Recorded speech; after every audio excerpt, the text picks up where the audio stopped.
Baik, Assalamualaikum warahmatullahi wabarakatuh. Alhamdulillah rabbil alamin wassalatu wassalamu ala asyrafil anbiya'i wal mursalin sayyidina wa maulana Muhammadin wa ala alihi wa sahbihi ajma'in. Qala Allah ta'ala fil Qur'anil Karim, a'udzu billahi minasyaitonir rajim. Inna a'tainakal kautsar fasholli li rabbika wanhar inna syani'aka huwal abtar. Baik, beberapa Allah Subhanahu wa taala, alhamdulillah di hari ini kita semua bisa berkumpul kembali di masjid ini dalam keadaan sehat walafiat. Dan insya Allah di hari ini mungkin sekedar mengingatkan Bapak Ibu, saya kira ini sering dibahas ya, tapi tidak ada salahnya mungkin kita di kesempatan hari ini sedikit mungkin kita membahas tentang apa yang disampaikan oleh Syekh Abu Bakar Al-Jazari rahimahullahu ta'ala kaitan dengan satu tema yang beliau sampaikan di dalam kitab Ensiklopedia Muslim, atau tadi disampaikan adalah satu buku yang beliau sampaikan kaitan dengan bab yang beliau sampaikan secara khusus di sini adalah kaitan dengan kaitan dengan pembahasan kita, yaitu tentang bab kurban gitu ya. Jadi beberapa Allah Subhanahu wa taala mungkin sekedar mengingatkan untuk kita semuanya bahwa di 10 awal bulan Dzulhijjah ini merupakan hari yang sangat istimewa. Nah, kenapa 10 awal bulan Dzulhijjah ini menjadi hari yang istimewa? Para ulama kita mengatakan yang pertama adalah 10 awal bulan Dzulhijjah ini secara khusus disebutkan di dalam Al-Quran. Disebutkan dengan ayyam ma'lumat. Kata para ulama di antaranya Imam Asy-Syafi'i rahimahullahu taala ketika menjelaskan ayyam ma'lumat yang disebutkan di dalam Al-Quran maksudnya adalah 10 awal bulan Dzulhijjah. Itu yang pertama.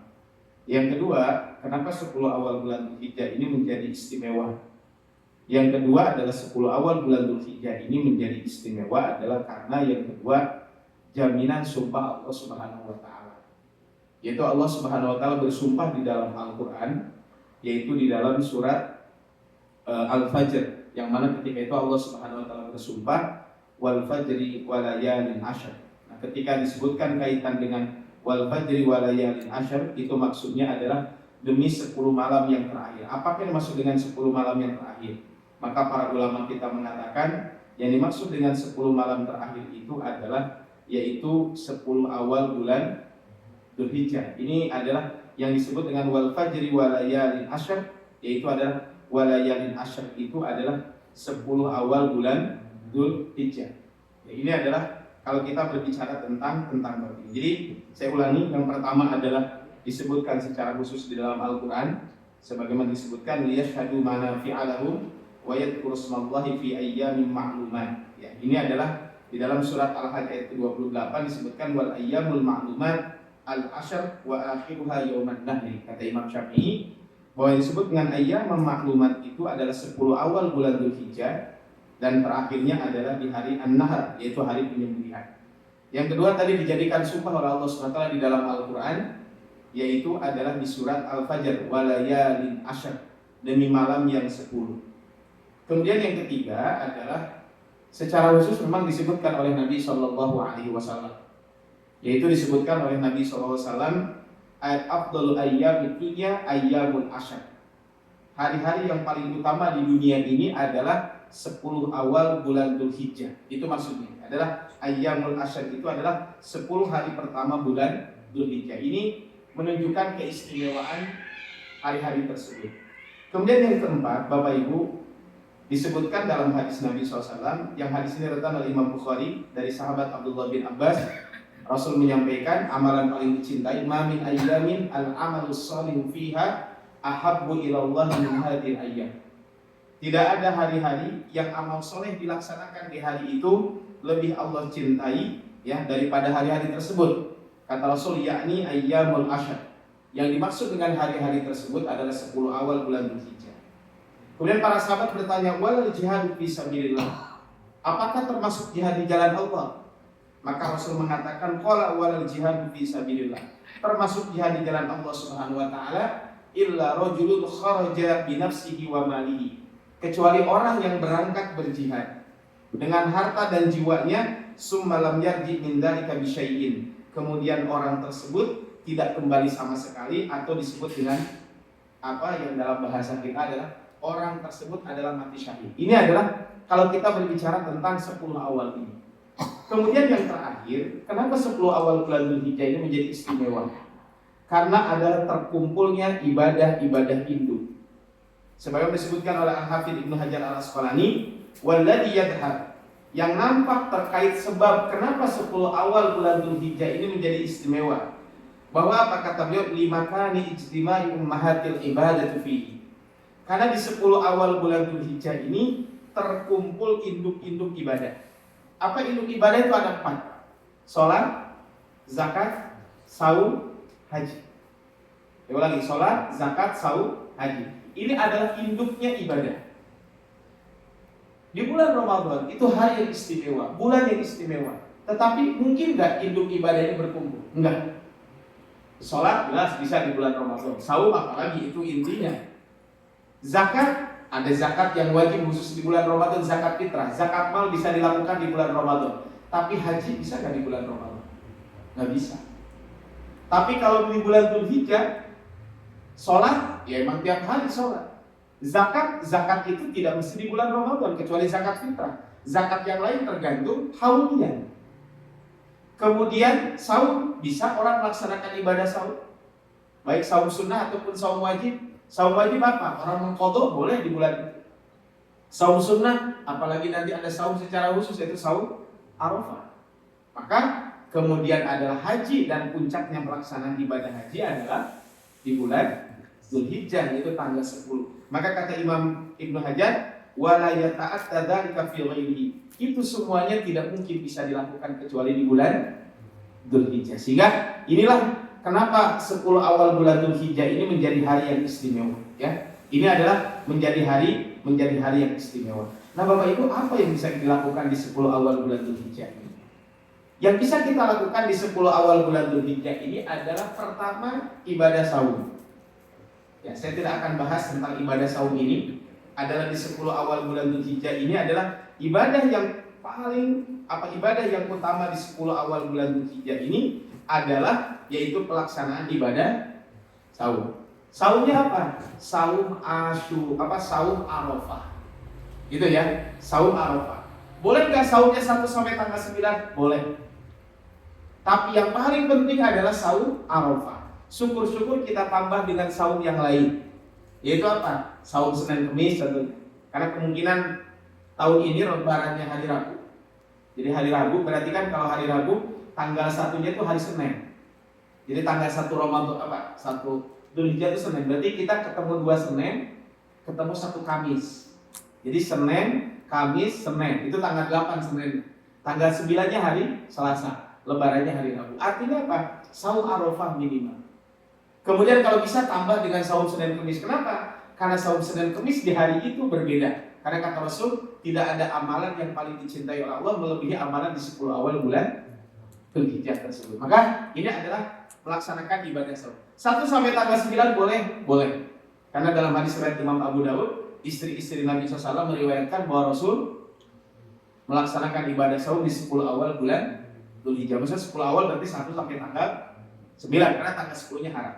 Yang kedua haji, tentu ini ibadah agung ya bagi tamu-tamu Allah Subhanahu wa Ta'ala. Ini adalah kemudian berikutnya Bapak Ibu, yang ketiga adalah kurban. Ini kita bahas.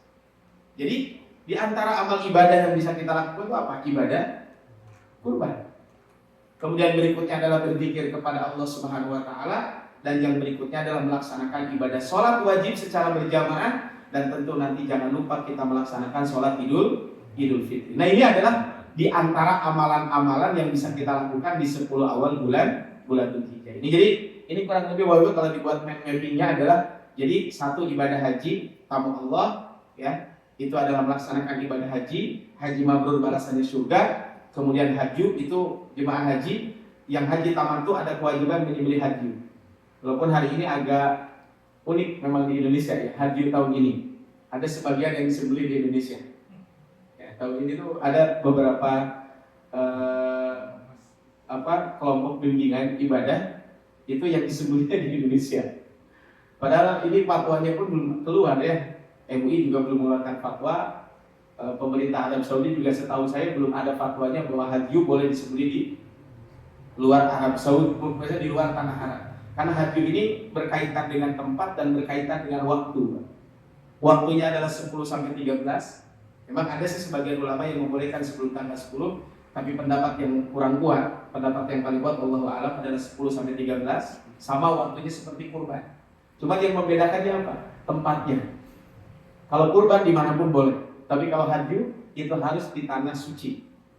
Jadi kalau di Mekah di Tan'im pun nggak boleh.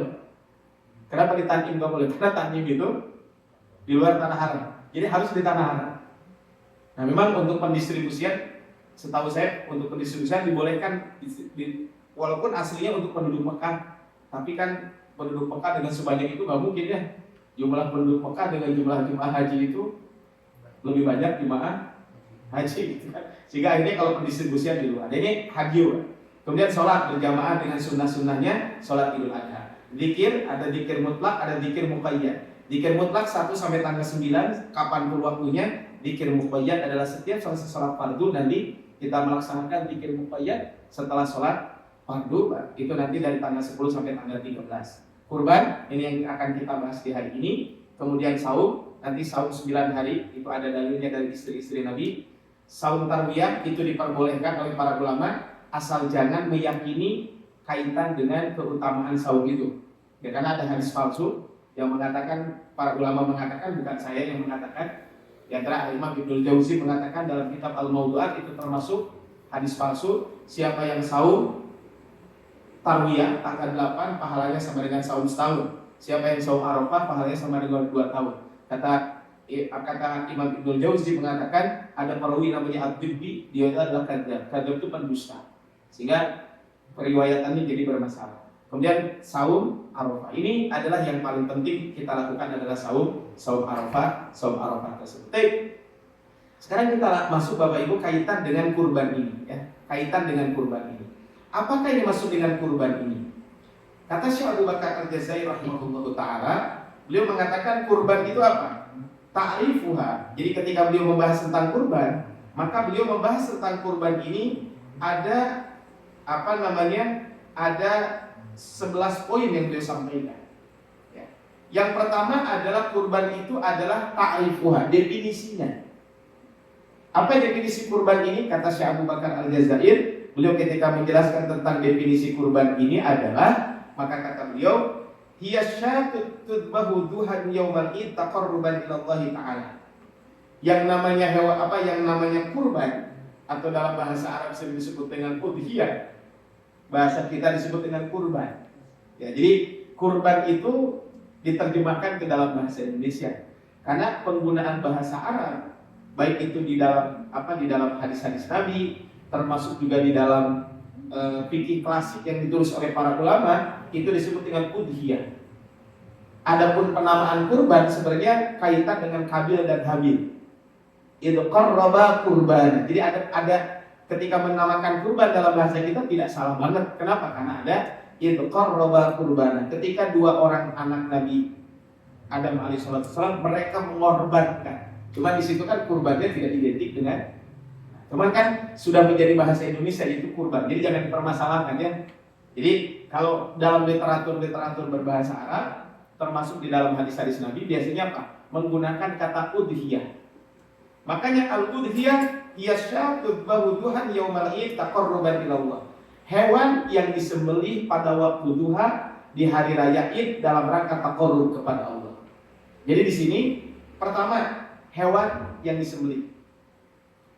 Waktunya kapan? Dari sejak waktu duha. Kenapa sejak waktu duha? Dari sejak pelaksanaan sholat Id. Ya, dari pelaksanaan sholat Id. Kapan? Di hari raya Idul Adha. Taqarruban ilallah, dalam rangka taqarrub kepada Allah Subhanahu wa ta'ala. Jadi ini adalah yang dimaksud dengan apa? Yang dimaksud dengan kurban itu seperti itu yang disampaikan oleh apa? Oleh Syekh Abu Bakar Al-Jazair rahimahullahu taala ketika beliau menyebutkan apa? Menyebutkan kaitan dengan kurban tersebut. Nah, kemudian yang kedua kata beliau, jadi kurban itu ya. Jadi penyembelihan kenapa dinamakan udhiyah? Karena penyembelihannya di waktu duha, gitu ya. Jadi maksudnya awal penyembelihan itu di waktu duha. Kemudian yang kedua hukumnya apa? Memang para ulama ketika membahas tentang hukum kurban ini, mayoritas ulama dan di sini yang disampaikan oleh Syekh Abu Bakar Al-Jazair rahimahullahu taala adalah apa? Adalah hukumnya. Hukum kurban ini kata beliau adalah sunnatun wajibatun ala ahli kulli baitin muslim qadra ahlihi alaih. Kurban itu adalah sunnah yang wajib. Beliau mengatakan sunnah yang wajib itu adalah sunnah yang sangat ditekankan bagi setiap keluarga muslim yang sanggup melaksanakannya. Jadi Bapak Ibu, ada para ulama mengatakan kurban itu sunnah, itu jumhur ulama. Tapi ada yang mengatakan wajib. Ada yang mengatakan wajib. Nah, di sini Syekh Abu Bakar Al-Jazair kalau bisa dari apa yang disampaikan, kalau bisa setiap keluarga itu ada yang berkurban. Satu orang saja. Karena di sini kata beliau mengatakan ala ahli kulli baitin muslim, kepada setiap keluarga muslim, ya. Qadra ahlihi aliyah, sesuai dengan kemampuannya. Hal ini berdasarkan firman Allah, fasholli li rabbika wanhar. Maka sholatlah karena Rabbmu dan berkurbanlah. Dalam mazhab Abu Hanifah mengatakan kurban itu wajib. Kenapa? Karena di sini ada perintah fasholli. Fasholli itu kan maka sholatlah karena Rabbmu wanhar dan berkurbanlah. Hadis ini menunjukkan bahwa kurban itu adalah ayat ini mengatakan bahwa kurban itu adalah wajib. Walaupun para ulama kita mengatakan kurban itu adalah hukumnya sunnah. Ini adalah jumhur ulama. Kemudian man kana dzabaha qabla shalah falyu'id. Siapa yang menyembelih sebelum sholat maka hendaklah dia mengulangnya. Ini kan kalau kita lihat ini adalah bagaimana perintah dari Nabi SAW. Begitu juga perkataan Abu Ayyub Al-Ansari. Dahulu ada seorang di zaman Rasul yang berkurban untuk dirinya dan keluarganya. Maksudnya adalah Bapak Ibu begini. Maksudnya kalau saya ingin berkurban, maka saya boleh berkurban dengan meniatkan pahala untuk keluarga. Itu maksudnya. Jadi itu ya. Jadi makanya minimal satu keluarga itu kalau bisa ada yang kurban. Dan tadi kalau bisa lebih dari satu ya tentu akan lebih utama kalau konteks kaitan dengan babi. Kemudian yang ketiga yang disampaikan oleh Syekh Abu Bakar Zaid adalah keutamaannya. Maka beliau mengatakan kaitan dengan keutamaan kurban ini adalah ada beberapa hadis Nabi sallallahu alaihi wasallam. Yashhadu lima li sunnati al-udhiyati minal fadlil adhim. Sunnah menjamin. Maksudnya apa? Sunnah, maksudnya hadis-hadis Nabi menjamin keutamaan yang besar kaitan dengan kurban ini. Sesuai dengan hadis-hadis Nabi SAW, di antaranya ma'amila ibnu adama yauman nahri amalan ahabba ilallahi min iraqatid dam. Tidak ada amalan kebajikan dari anak cucu Adam yang lebih cintai daripada berkurban, ya, daripada berkurban di hari tersebut. Jadi maksudnya Bapak Ibu, amalan yang paling utama di hari raya Idul Adha itu apa? Kurban. Ya, jadi amalan yang paling utama itu adalah berkurban. Makanya kata Al-Imam Ibnul Qayyim ketika ditanya amal apa yang paling utama, kira-kira apa? Amal paling utama itu adalah amal yang dilaksanakan sesuai waktunya. Bentar, saya terlepas bukan membahas tentang boleh atau tidaknya kultum taraweh. Maksudnya begini Pak, kalau ada kultum taraweh, saya suka lihat kalau pas lagi kultum itu orang asik tilawah. Saya bilang itu nggak pas waktunya. Kenapa nggak pas? Tilawah itu amal kebaikan. Tapi kalau sedang kultum, kalau ada orang kultum maka lebih baik mendengarkan kultum. Kenapa? Ini ibadah, tapi kan sesuai dengan waktunya. Contoh lagi Pak. Orang masuk masjid dianjurkan sholat tahiyatul masjid. Tapi ketika itu sedang adzan dan berkumandang, kira-kira apa yang kita lakukan? Mendengarkan azan dulu. Dengarkan azan, setelah mendengarkan azan baru sholat tahiyatul masjid. Artinya apa? Amal yang paling utama itu adalah amal yang dilakukan sesuai dengan waktunya. Makanya kalau Bapak Ibu di hari raya Idul Adha nyumbang nasi bok berapa? 100 paket. Satu paketnya yang paket istimewa 50.000 berapa ya? 50.000 gitu ya. Paket istimewa atau paket MBG yang 15.000 gitu ya. 15. Berapa Pak? 15 Pak, 15.000 Pak. Jangan dikurangi Pak. Ya, pokoknya 15.000 kayak gitu kan. Masalah dipotong jadi 8.000 itu bab lain ya. Pokoknya 15.000 aja Pak. Kan 15.000 ya. Nah, karena kalau 15.000 kali kali contohnya ya ini yang paket spesial 30.000. Dia nyumbang di hari Idul Adha dengan 100 box, berarti berapa? 3 juta lebih kan? Maka nyumbang 3 juta ini, ya memang ada di beberapa tempat yang bisa kurban dengan harga 3 juta. Ada. Ya mungkin beli kambing lah ya yang harga 3 juta. Maka itu lebih utama apa? Lebih utama berkurban di hari raya Idul Adha tersebut. Kenapa? Karena waktunya kurban. Itu adalah karena waktunya kurban. Maka ini adalah amal yang paling utama. Makanya kata Rasul, tidak ada amal kebajikan bagi dari anak Adam lebih dicintai Allah pada hari raya kurban lebih baik daripada mengalirkan darah. Maksudnya di hari raya Idul Adha yang paling utama itu apa? Berkurban. Walaupun tentu mungkin kalau ada yang lebih ini babnya beda lagi. Ini namanya skala prioritas. Makanya ada buku yang ditulis oleh Dr. Oli Syarul. Ini bukunya bagus, Pak. Judul bukunya adalah ini dulu baru itu.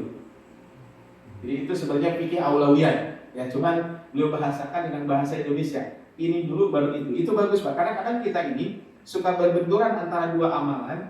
Mana yang kira-kira harus kita dahulukan. Nah, di situ beliau menyebutkan ada 40 kaidah kurang lebih. Mana kira-kira harus kita dahulukan. Ini adalah konteks kaitan dengan bab ini. Nah, kemudian kata Rasulullah, wa innaha la ta'ti yaumal qiyamati bi quruniha wa adlafiha wa ash'ariha.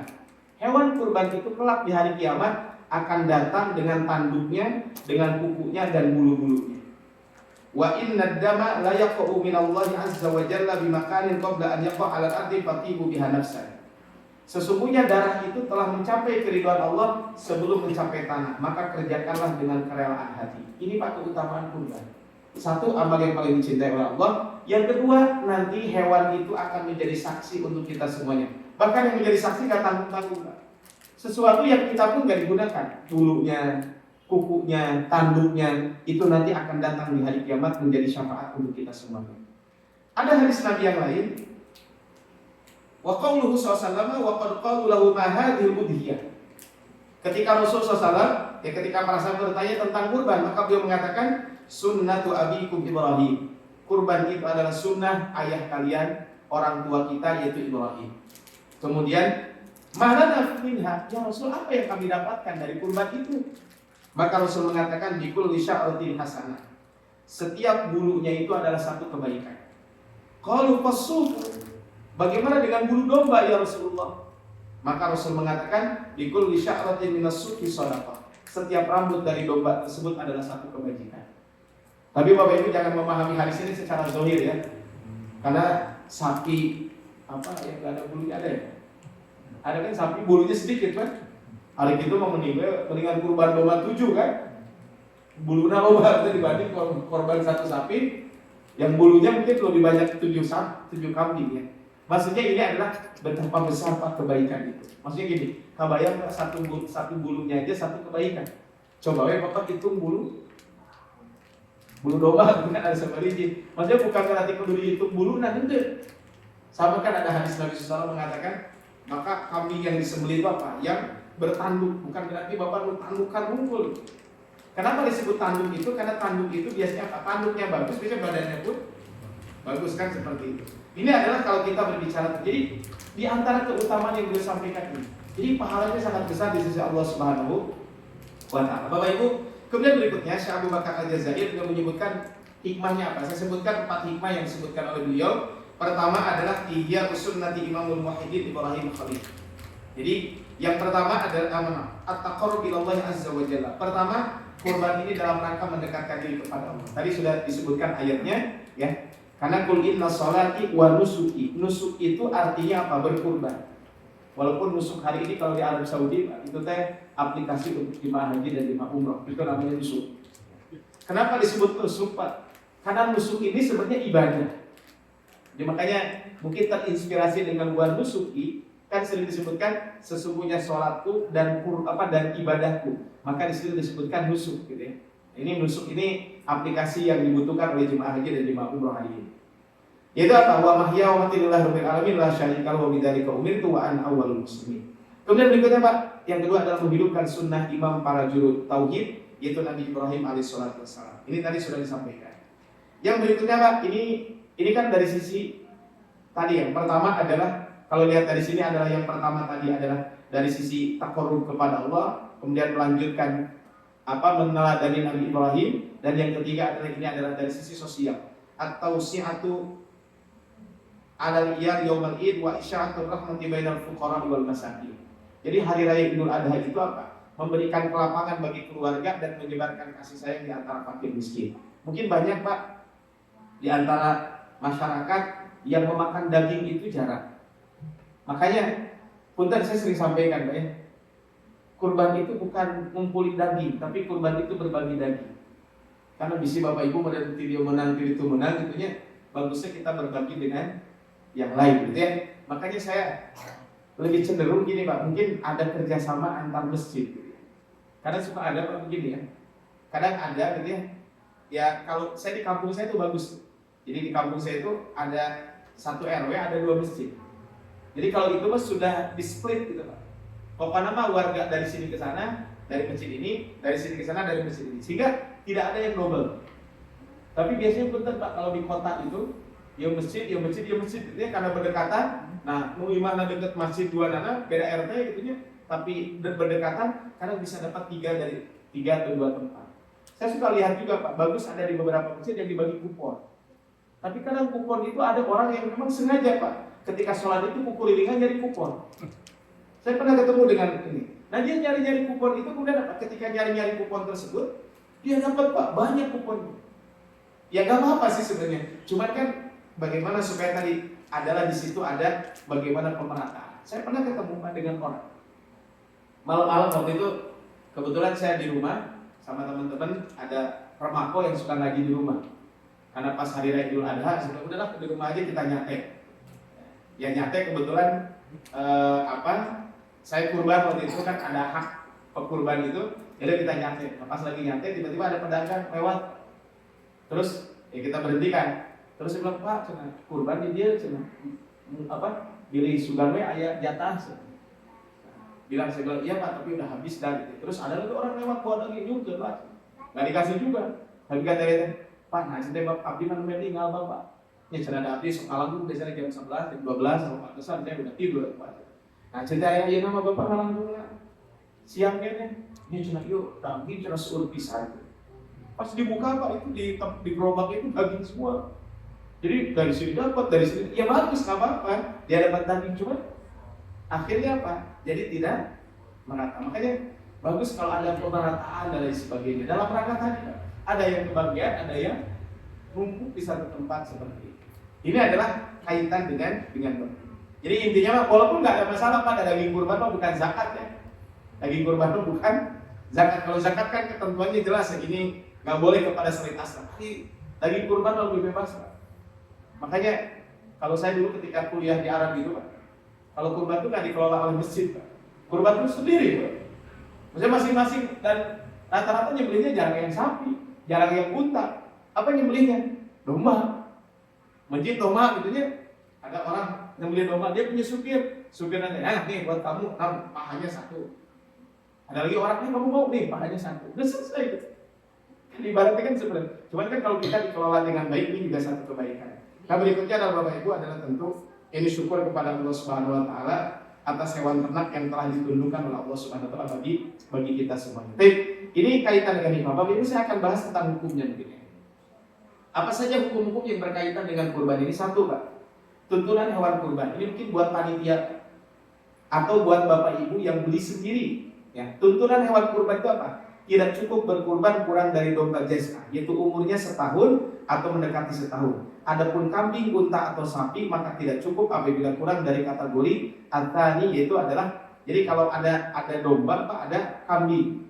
Kalau domba itu adalah menjelang 1 tahun.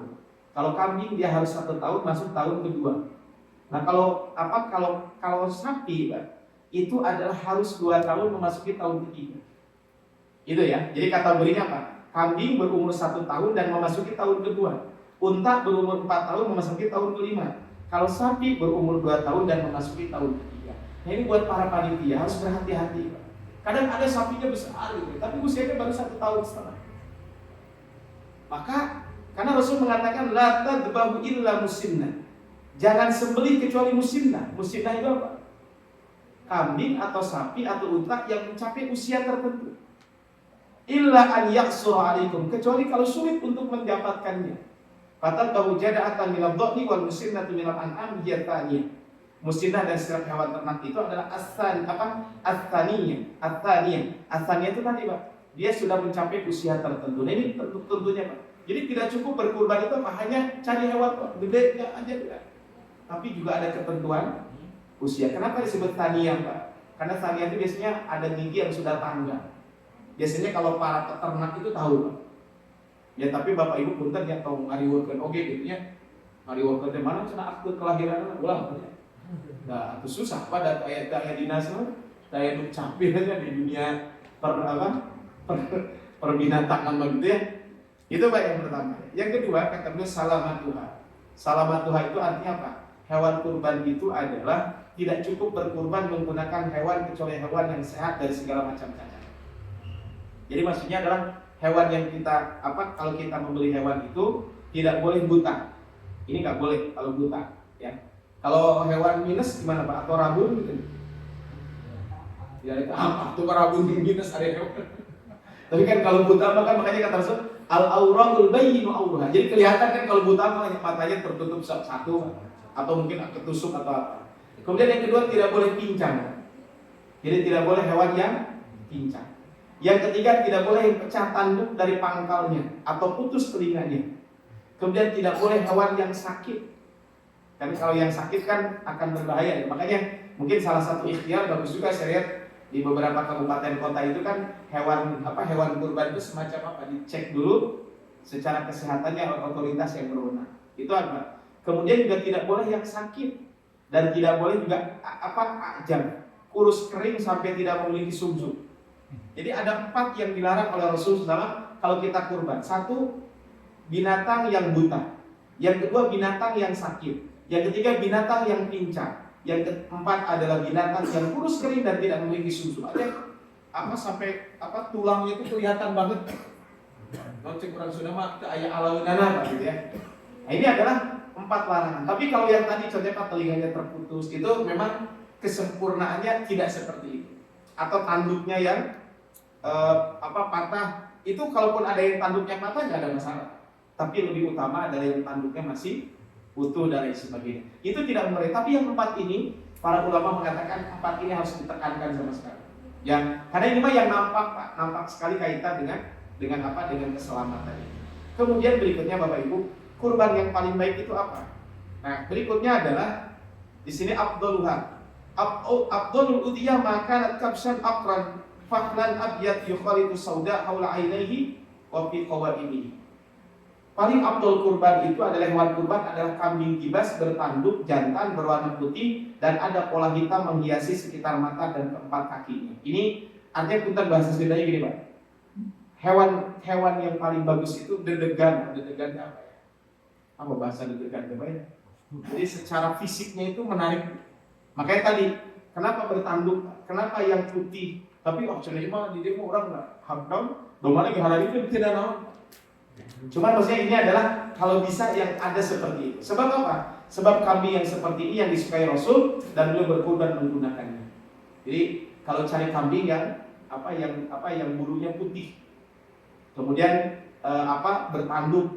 bertanduk juga Pak? Jantan. Kalau kurban betina boleh nggak?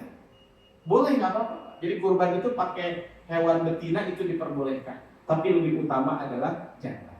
Tapi sudah azan Isya, mungkin kita ada Isya dulu ya. Setelah Isya kita lanjutkan kembali sampai 7:30 maksimal ya. Insyaallah.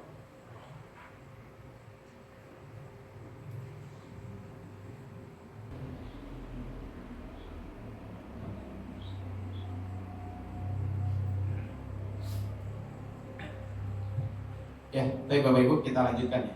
Jadi tadi kembali adalah jadi kalau kita memilih hewan kurban juga bukan hanya dari sisi dagingnya besar, tapi juga mungkin secara fisik juga menarik gitu. Karena kata Sayyidah Aisyah radhiyallahu taala anha, sesungguhnya Nabi menyembelih kambing gibas yang memiliki tanduk menginjak dengan tapak yang hitam, berjalan dengan kaki yang hitam dan melihat dengan mata yang hitam. Jadi di sekitar matanya ada hitam-hitamnya, kemudian di kakinya juga ada hitamnya. Tapi bulunya warna putih. Tapi bukan berarti bulu yang lain dilarang. Enggak, ini mah kenapa? Karena biasanya kambing yang seperti ini kan kenapa bertanduk Pak? Bertanduk ini menunjukkan bahwa kambing itu Kalau bertanduk itu apa? Menunjukkan bahwa kambing tersebut adalah besar. Itu maksudnya gitu ya. Jadi kalau disebut bertanduk itu seperti itu. Nah tadi disampaikan, boleh nggak kalau kambing atau unta atau sapinya betina? Boleh nggak? Silakan juga, tidak jadi masalah. Para ulama sepakat boleh. Cuman yang lebih utama itu jantan. Kenapa jantan itu lebih utama? Karena secara dagingnya, kata para ulama mengatakan, secara dagingnya itu lebih bagus dibanding betina, gitu ya. Ini maksudnya adalah, tapi sekali lagi adalah boleh-boleh saja, tidak jadi masalah ya. Kalau kita mau menyembelih dengan betina, kan suka ada mungkin lima sapina betina gitu ya, atau apa kambingnya betina apa, ya. Tapi tentu yang lebih utama adalah jantan, gitu ya. Kemudian berikutnya apa? Apakah yang lebih utama itu kambing atau sapi? Misalnya gini kan, Pak, saya kurban 1 ekor kambing, atau saya kurban 1/7 sapi. Nah memang para ulama juga berbeda pendapat mana yang lebih utama. Sebagian mengatakan yang lebih utama itu kambing, Pak. Kenapa kambing lebih utama? Karena dia bisa membeli sendiri. Yang kedua, dia bisa menyembelih sendiri. Ya, dia bisa menyembelih sendiri. Ya. Tapi ulama lain mengatakan enggak, sapi lebih utama. Kenapa sapi lebih utama? Karena secara dagingnya sapi itu adalah lebih bermanfaat untuk orang. Coba Pak, 7 ekor kambing dengan harga yang sama, dengan 1 ekor sapi harga sama. Contohnya kambing yang harganya 4 juta. Berarti kalau 4 juta kali 7 berapa? 28 ya. Nah, kambing yang harga 4 juta, 7 ekor, jadi berarti 28 juta, dibelikan 7 ekor kambing, dengan sapi yang 28 juta, kira-kira dagingnya banyakan mana? Pasti banyakan sapi ya, pasti banyakan sapi. Sehingga manfaat ke masyarakat itu lebih besar. Maka ini adalah konteks kaitan dengan begini. Akhirnya apa? Mangga lah Pak, gak usah mempermasalahkan dari kambing, dari sapi juga silahkan aja. Gitu. Itu tidak jadi masalah. Waktu menyembelihnya kapan? Waktu menyembelihnya adalah, adapun waktu menyembelih kurban adalah pagi hari setelah sholat Id. Jadi pagi hari setelah sholat Id, dan tidak sah dilakukan sebelumnya. Jadi kalau ada orang menyembelih sebelum sholat Id, maka itu tidak sah kurbannya, gitu ya. Nah ini mungkin perlu diperhatikan juga punten Pak. Kan di kita kadang suka beda Idul Fitrinya ya, Idul Adhanya ya. Isi beda Idul Adhanya, contoh gini, masjid ini Idul Adhanya hari besok. Tapi ada sebagian warga yang Idul Adhanya hari Senin, hari Selasa gitu ya. Nah kalau disembelih hari kemarin, kalau disembelih besok, berarti yang lebaran hari Selasa belum sholat gitu. Tapi insya Allah kalau tahun ini Pak aman, sholat Idul Fitri, Idul Adhanya akan bareng. Adapun setelah hari raya Id, maka boleh pada hari kedua, ketiga dari hari Idul Id, hari raya Idul Fitri itu adalah boleh. Jadi nanti hari pertama, hari kedua, hari ketiga itu diperbolehkan. Jadi 10, 11, 12, 13. Boleh nggak kalau dilaksanakan di malam hari? Ada penyembelihan yang di malam hari? Ada. Ya, poin yang jelas Pak. Ada penyembelihan hari? Ada. Biasanya ada yang biasanya di kalau nyembeli di di RPH itu Pak. Ada beberapa yang dilakukannya di malam hari. Biasanya jam 2 gitu ya. Menyembelihnya di RPH, nanti memang warga untuk untuk nyacak memang tetap contohnya besok paginya, tapi penyembelihannya di malam hari. Memang ada sebagian ulama yang memakruhkan Pak, melakukan penyembelihan di malam hari. Kenapa? Mungkin karena faktor zaman dulu tidak kelihatan dan lain sebagainya. Yang kedua, kaitan dengan syiar juga Pak. Karena kurban itu bukan hanya ibadah penyembelihan, tapi di situ juga ada syiar. Syiar apa? Syiar kan untuk supaya apa? Ada syiar ke masyarakat kaitan dengan bab ini. Kemudian berikutnya Pak di sini, anjuran ketika menyembelih. Dianjurkan ketika menyembelih hewannya dihadapkan ke arah kiblat. Jadi dianjurkan hewannya diarahkan ke arah kiblat. Kemudian ketika menyembelih membaca inni wajjahtu wajhiya lilladzi fataras samawati wal arda hanifan wa ma ana minal musyrikin inna sholati wa nusuki wa mahyaya wa mamati lillahi rabbil alamin la syarika lahu wa bidzalika umirtu wa ana awwalul muslimin. Dan ketika menyembelih ucapkan bismillah wallahu akbar Allahumma hada minka wa laka.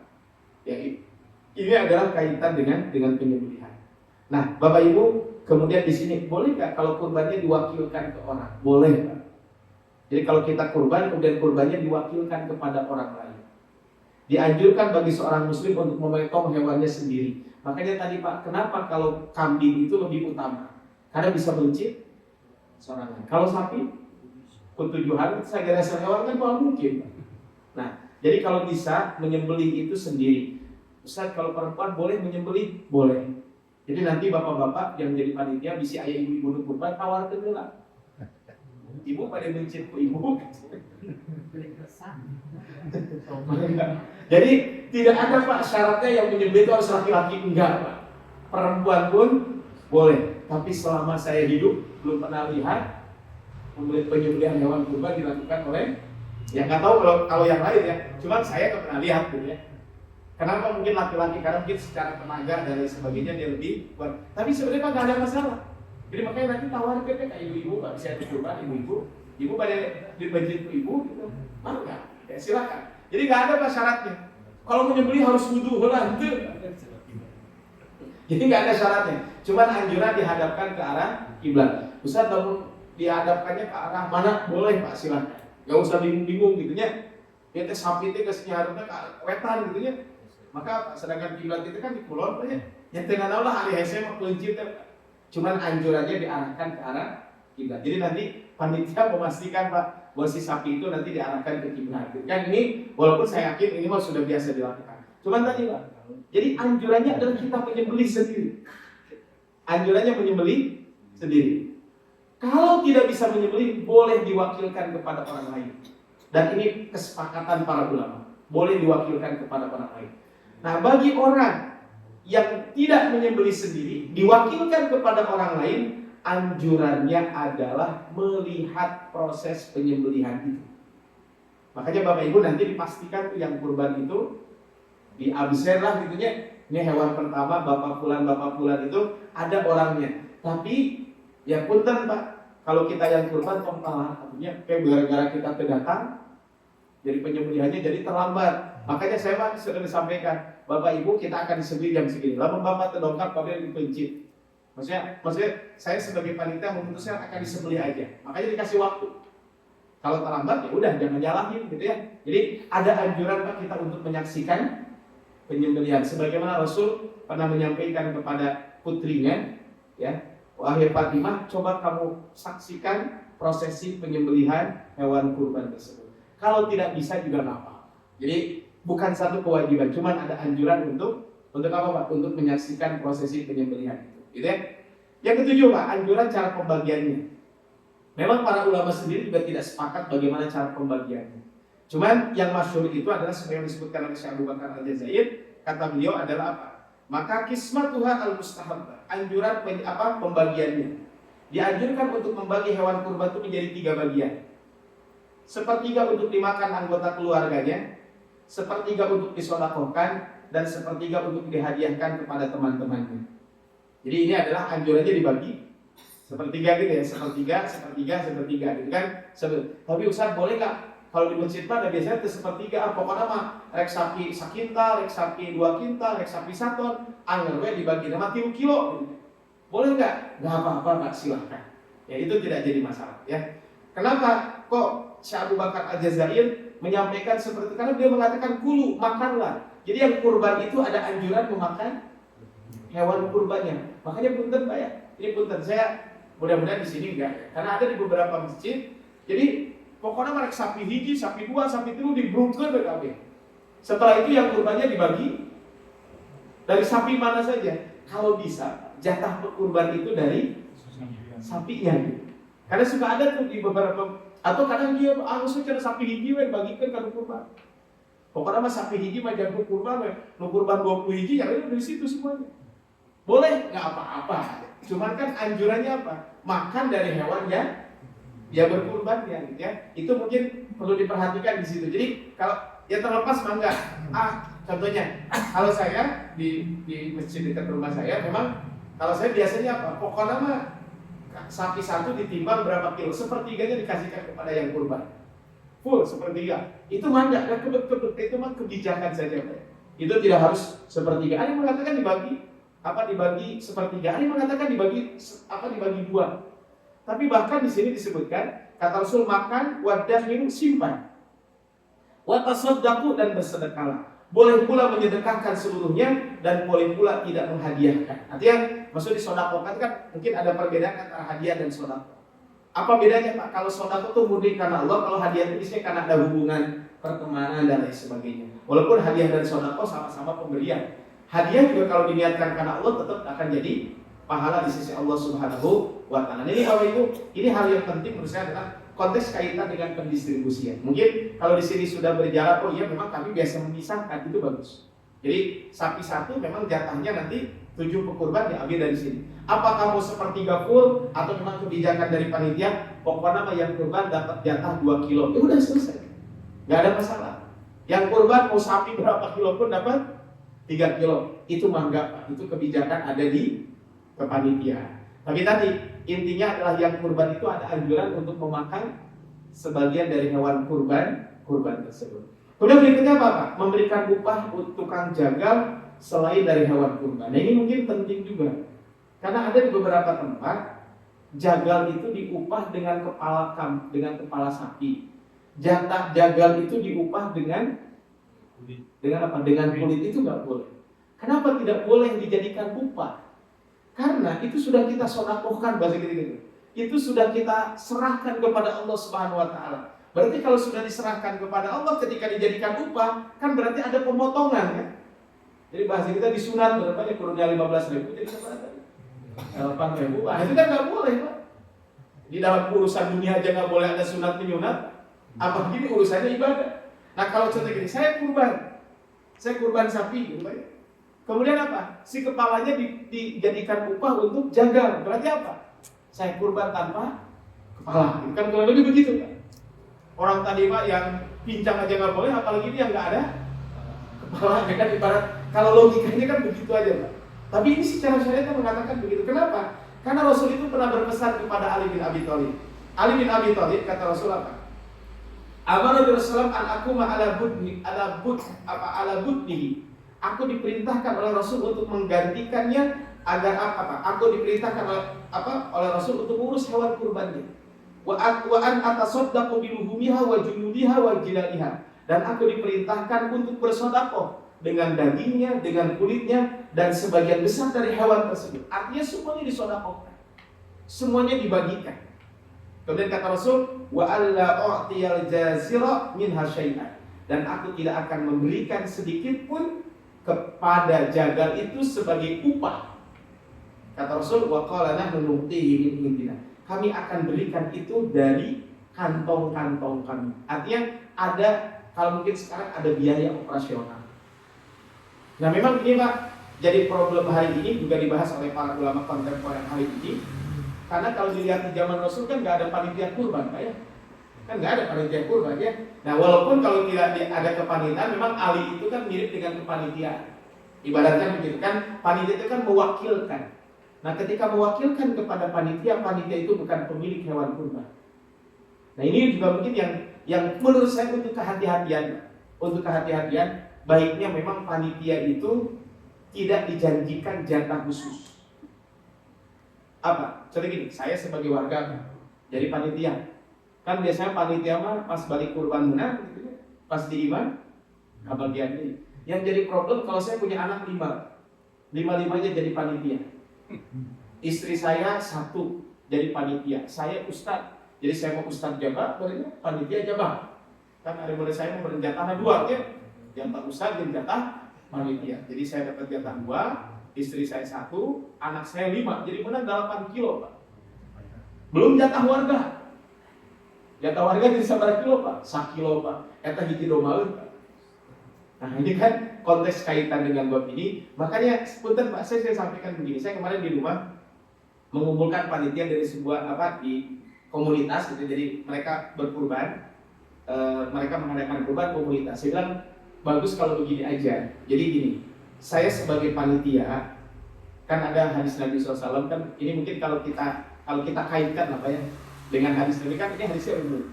Ya, man jahazal ghazan fi sabilillah faqad ghaza. Siapa yang membantu orang yang akan berjihad, artinya membantu orang yang akan berjihad, maka dia dapat pahala jihad.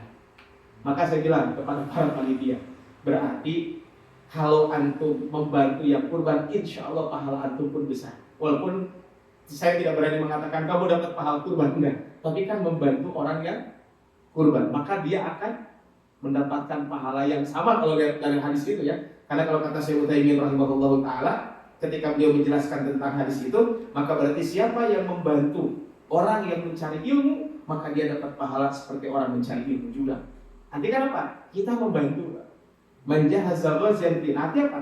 Kalau saya jadi panitia, udah nggak usah berpikir apa-apa. Toh juga nanti saya di rumah bakal kebagian sebagai apa? Sebagai warga kan selesai.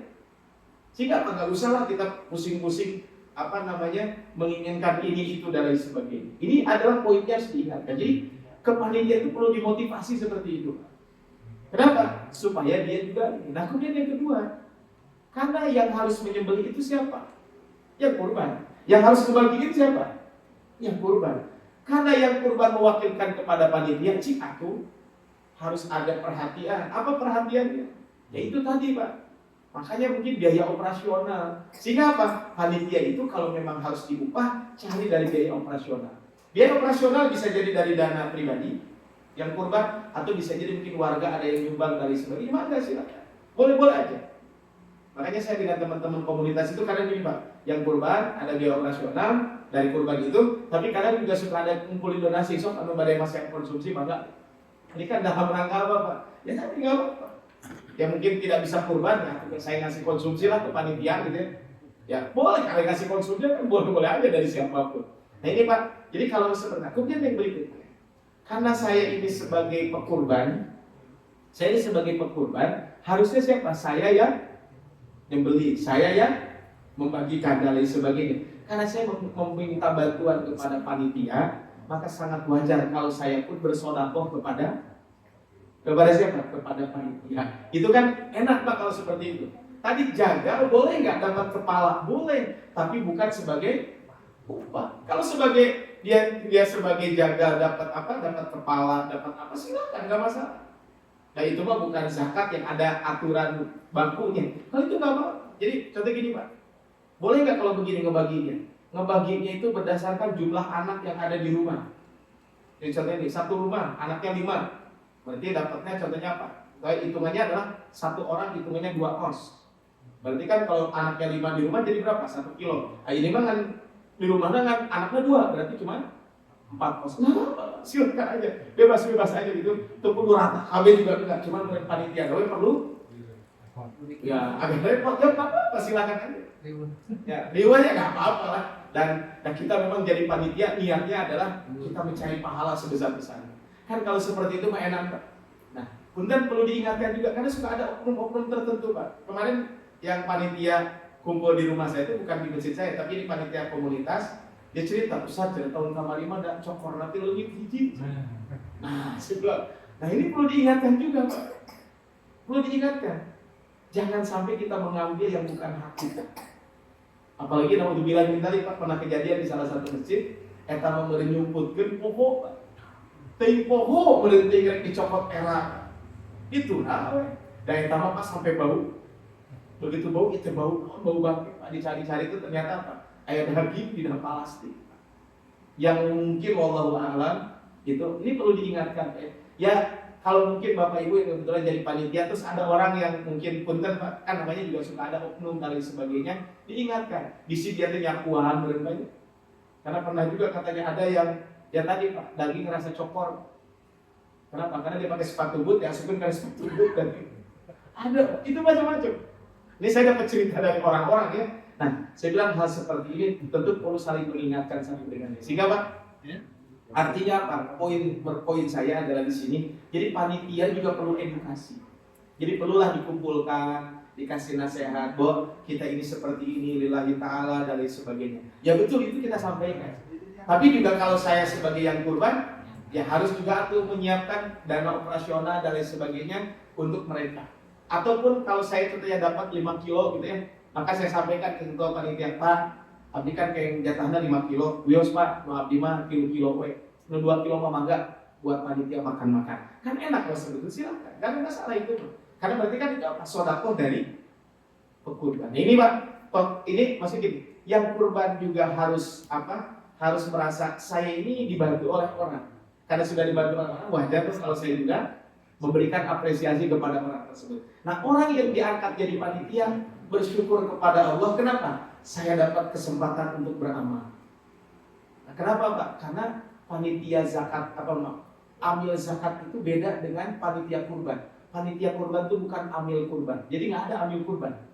Kan kalau amil zakat itu memang ayah jatahnya. Amil zakat itu ada jatahnya. Tapi kalau kepanitiaan kurban itu ya tadi sekali lagi ini adalah memang ini terjadi perbedaan di kalangan para ulama. Tapi kalau saya sering sampaikan, saya alhamdulillah bisa berkurban tahun ini. Kemudian karena saya menitipkan ke panitia, wajar kalau saya juga yang memberikan. Setiap panitia sudah menetapkan biaya umrah saya 100.000, saya ngasih 200.000, ngasih 500.000, nggak apa-apa. Itu tidak dilarang kan? Silakan aja. Tapi kemudian kalau saya sebagai panitia, alhamdulillah Allah memberikan kesempatan kepada saya untuk bisa beramal. Punten Pak, cek orang Sunda makin peperihan atau saya terkurban, atau kemudian saya bisa mantuan orang kurban, ini adalah satu pahala yang cukup besar. Makanya saya Pak kalau di masjid dari panitia kurban, saya terbiasa berangkat bawa pisau, pulang bawa pisau. Jadi saya itu adalah kalau ada nama saya di paling atas itu adalah jatah panitia, saya yang pertama kali mencoret. Tolong coret yang namanya Abdul Rahman Wali. Saya bilang coret aja. Kenapa serius? Enggak, coret juga nama saya. Kenapa dicoret? Nama coret lagi. Ya karena nama saya ayah Pak. Lamun teu diterima kan mau mungkin dibagikan ke mana Pak. Eta bakal piongkeun deui kan. Udah dicoret, enggak usah. Kenapa? Karena tadi ini dalam konteks seperti ini. Ini adalah yang ke-8 ya. Yang ke-9 Pak, apakah cukup seekor kambing untuk satu keluarga? Iya, boleh niatkan pahala untuk keluarga. Apa yang harus dijauhi orang yang ingin berkurban? Sangat dibenci dan makruh orang yang berkurban memotong rambut dan kukunya. Ini memang bukan satu kewajiban Pak, tapi ini memang ada disunnahkan bagi yang kurban. Itu adalah sejak tanggal 1 sampai hewan kurban disembelih tidak memotong kuku dan memotong rambut ya. Ini adalah kaitannya. Kemudian kurban Rasul untuk seluruh umat muslim yang tidak mampu untuk berkurban maka akan mendapatkan pahala dari orang yang berkurban. Karena itu Nabi SAW menyembelih salah satu dari 2 hewan kurban. Kata Rasul, Allahumma hadza minni wa min ummati. Ya Allah, ini adalah dariku dan umatku, yang wa amman lam yudhahi min ummati, dan umatku yang tidak pernah berkurban. Ini adalah kaitan dengan berkurban. Sebenarnya ada materi lagi Pak, tapi nanti saya share ya ke panitia. Mungkin ada buku yang ditulis oleh Ustaz Odi Syarawi, cukup bagus dalam bentuk e-book Pak. Kumpulan infografis kaitan dengan ini sebenarnya tanya jawab di rumah wasatiyah yang beliau lakukan. Dan dari tanya jawab ini nanti beliau ada kaitan dengan fikih kurban, fikih kontemporer terkait kurban Pak.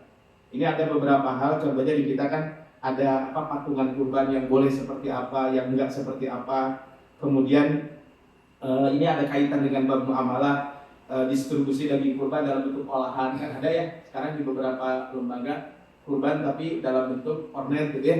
Ini kan tetap disembelih di hari haknya sesuai aturan, itu boleh atau tidak, bagaimana fatwa MUI dan lain sebagainya.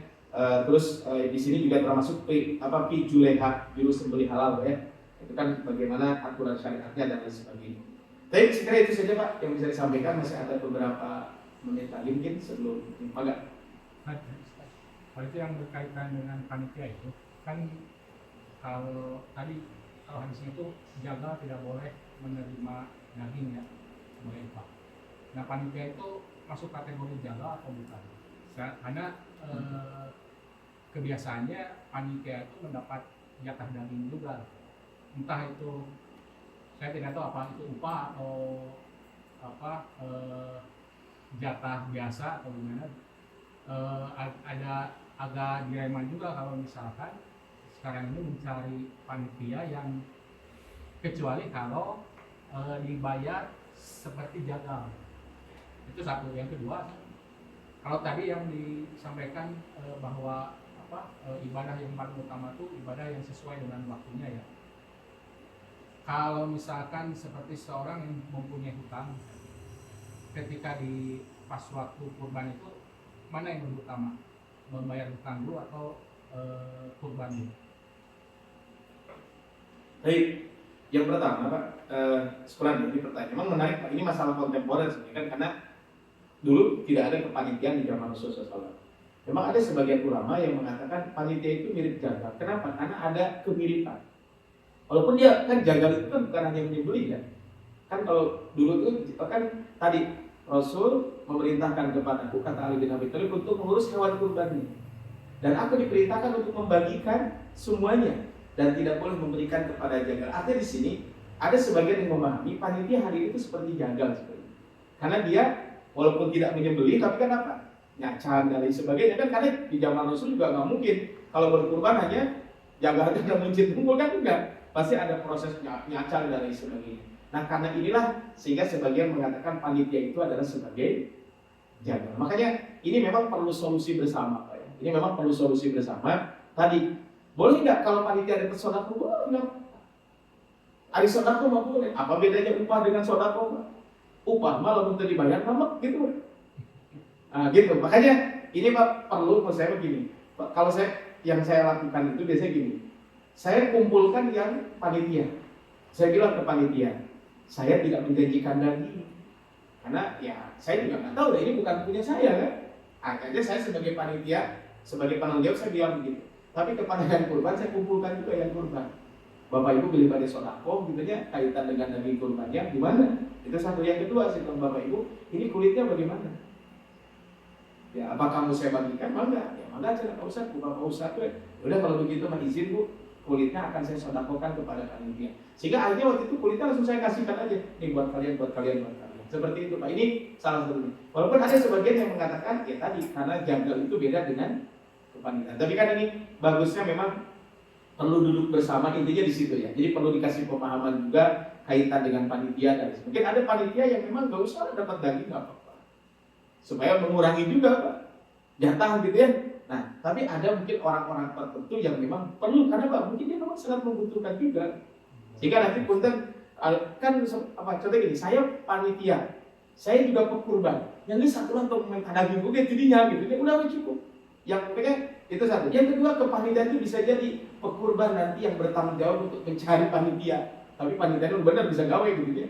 Sehingga nantilah dia yang bayar, itu bisa juga dilakukan. Saya pernah melakukan itu Pak. Jadi saya ada kepanitiaan khusus yang memang ini murni mereka adalah oke, dia saya siap bekerja tanpa embel-embel apapun. Tapi kemudian saya panggil yang kurban, Pak kurban ya, oke Pak ada Bapak kurban, bisa nggak Bapak cari orang yang untuk nanti membantu apa namanya penyelenggaraan kurban itu, apa misalnya untuk membantu nyacang dan lain sebagainya. Dan kalau bisa mungkin Bapak lah nanti yang kasih apa namanya, kan jadi ribet oke kan, tapi kan karena saya mah nggak terlalu banyak ya bisa dilakukan seperti itu. Intinya mah mungkin bagusnya tadi Pak ini berhati-hati aja. Kalau bisa berhati-hati akan lebih baik. Makanya perlu edukasi kepada panitia, perlu juga edukasi kepada yang kurban. Jadi dua-duanya kan kalau dipertemukan akan menjadi hal yang positif. Nah, mungkin salah satunya tadi Pak, mungkin ada panitia-panitia itu kalau salah udah mau dia kurban gitu ya. Terus panitianya anaknya panitia, bapaknya panitia, ibunya panitia atau lomba pokoknya udah mulai dikurangi. Karena pernah Pak di satu masjid, itu satu ekor sapi mah pasti ngejak panitia. Asli Pak. Kenapa? Panitianya 100 Pak. Oh, ini mah lebih. Dia panitia 100, lamun 1 kilo ewan berarti 1 mahal. Biji sapi kan itu kan ada. Nah, kan itu makanya tadi Pak ini perlu dan ini perlu apa namanya? Yang tenaga-tenaga profesional dan lain sebagainya sehingga itu akan lebih aman. Jadi intinya kepanitiaan juga perlu diedukasi, tentu tidak bisa ujuk-ujuk harus benar. Tapi kalau di sini Mas untuk jagal itu kita kan diprofesionalkan di Juleha. Ada operasionalnya. Nggak diprofesionalkan di Juleha. Ya. Itu sampai ke pencacadan. Jadi panitia itu hanya bungkus memastikan dan lain-lain. Tapi memang animo warga itu menjadi panitia itu banyak di waktu ya, namun rapat tuh hanya datang 20, tapi kalau hari-hari itu sampai 100 lebih. Buat kami itu memang menjadi dilema juga. Iya sih, memang tadi ini memang perlu apa mungkin perlu ada satu seksi gitu ya diundang semua gitu. Ya tadi anu teu dongkap punten we gitu ke mau jadi panitia gitu. Sekali kita begitu we Pak rada ditegang. Karena tadi saya sebagai panitia itu pokoknya mas saya ingin ngebantu gitu kan. Nah kan kalau seperti itu kan mungkin nggak semuanya juga orang, tapi kan ada yang memang nggak apa-apa dia mungkin nih dengan datang memang dia sangat butuh gitu ya. Nah kita yang panitia ini udah nggak usah tadi seperti saya coret tuh nama saya Pak, saya paling dulu Bang coret tuh nggak ada saya dalam mengenai nama saya kan untuk usaha ayah karena itu kebagian besar kayak gitu ya seperti itu. Jadi memang itu dilema di mana-mana. Jadi bukan hanya di sini Pak, di tempat saya juga sami gitu kan seperti segitu. Tapi ya tadi saya mencontohkan nama saya coret di bulan. Kenapa? Karena nama saya ayah kan untuk usaha ayah catatan kan seperti itu. Memang juga perlu suri tauladan dan nggak ujub bisa satu kali, mungkin perlu bertahap dan sebagainya. Apakah panitia tidak boleh mendapatkan tadi jatah? Boleh, tapi dalam bentuk sodako. Hari sodako bapaknya, kebagian syukur ente atau ngambek. Nah kan itu yang jadi problem. Sekali lagi ini saya tidak mengatakan syukur ini nggak boleh enggak. Ya, yang para ulama sepakat kan jazza. Yang kedua Pak, ini karena waktu dulu mungkin satu pertanyaan aja ya. Yang tadi Iya yang kedua. Atau Bapak menanya apa Pak? Nanti saya jawab itu Pak. yang itu apabila kalian melihat Oh iya. hendaknya menahan untuk apa ya? Menahan rambut dan kukunya sampai berkorban. Menahan rambut dan kukunya sampai. Iya. Itu anjuran atau kewajiban? Enggak Pak, ini hanya anjuran aja. Makanya kata saya Abu Qadir hanya, nanti saya jawab yang kedua. Ini hanya sunnah aja Pak. Jadi tidak sampai wajib. Tapi bagusnya memang diingatkan. Jadi memang perlu juga di broadcast mungkin yang kurbannya dan lain sebagainya. Terus nanti bisa jadi dia mungkin yang kurban kan bukan orang sini ya. Mungkin keluarganya ada di sini tapi dari Jakarta atau dari mana. Mungkin begitu hewan kurban sudah disembelih, bagus juga mungkin ada tim yang memang sengaja alhamdulillah hewannya sudah disembelih, maka bisa Bapak mau mencukur rambut dan lain sebagainya. Nah tadi yang kedua, ini memang menarik. Apakah bayar hutang dulu atau kurban dulu? Bayar hutang itu wajib. Kalau kurban itu sunnah. Berarti kaidahnya apa? Yang wajib didahulukan sebelum sunnah. Jadi nggak boleh kurban tapi hutang kemana-mana. Kecuali hutang yang tidak jatuh tempo nggak apa-apa. Contoh gini, saya punya cicilan.